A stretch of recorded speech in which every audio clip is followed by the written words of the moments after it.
Президент Республики Беларусь ბელარუსი დონალდ ტრამპის ინიციატივით შექმნილ მშვიდობის საბჭოს უერთდება. ალექსანდრ ლუკაშენკოს ხელისუფლება აცხადებს ურთიერთპატივისცემისა და სახელმწიფოთა ეროვნული ინტერესების დაცვის საფუძვლებზე, რეგიონული და გლობალური უსაფრთხოების მშენებლობისთვის მზაობაზე.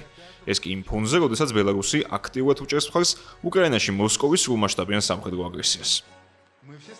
ჯერჯერობით უცნობია გადაიხადა თუ არა მინსკმა საბჭოს მუდმივი წევრობისთვის აუცილებელი 1 მილიარდი ამერიკული დოლარი. თუმცა მშვიდობის საბჭოს სოციალურ პლატფორმებზე ბელარუსის გადაწყვეტილებას განსაკუთრებულად შეხვდა და დაწერეს, რომ მიესალმებიან მას როგორც მზარდი საერთაშორისო ორგანიზაციის დამფუძნებელ წევრს.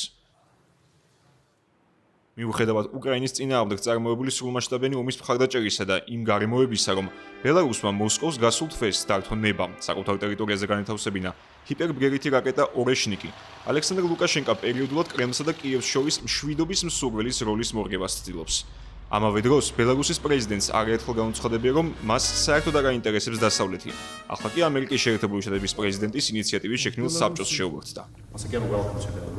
საბჭოში გაწევრების შესახებ გადაწყვეტილება ჯერ არ მიუღია მინსკის მოკავშირე მოსკოვს, რომელიც დონალდ ტრამპმა ასევე მიიწვია და რამაც რიგი სახელმწიფოების შეშფოთება გამოიწვია. ისინი ცუდ იდეას უწოდებენ ერთ სივრცეში იმ ქვეყნის ლიდერთან ყოფნას, ვინც არ აპირებს დათანხმდეს მშვიდობას და 2022 წლიდან სრულმასშტაბიან სამხედრო აგრესიას აწარმოებს უკრაინელი ხალხის წინააღმდეგ. ბელარუსისგან განსხვავებით მშვიდობის საბჭოს არ უერთდება ხორვატია. ბალკანური სახელმწიფოს პრემიერ-მინისტრმა ანდრეი პლენკოვიჩმა განაცხადა, რომ გადაწყვეტილებას რამდენიმე მიზეზი აქვს, თუმცა კონკრეტული არ დაუსახელებია. მისივე თქმით, ხელისუფლების პოზიციის საჯარო დაფიქსირებამდე მათ სიღრმისეული ანალიზი ჩაატარეს, რა პროცესშიც ჩართული იყო ხორვატიის პრეზიდენტი ზორან მილანოვიჩიც. ჯერჯერობით დონალდ ტრამპის მშვიდობის საბჭოს ევროკავშირის წევრი სახელმწიფოებიდან მხოლოდ უნგრეთი შეუერთდა.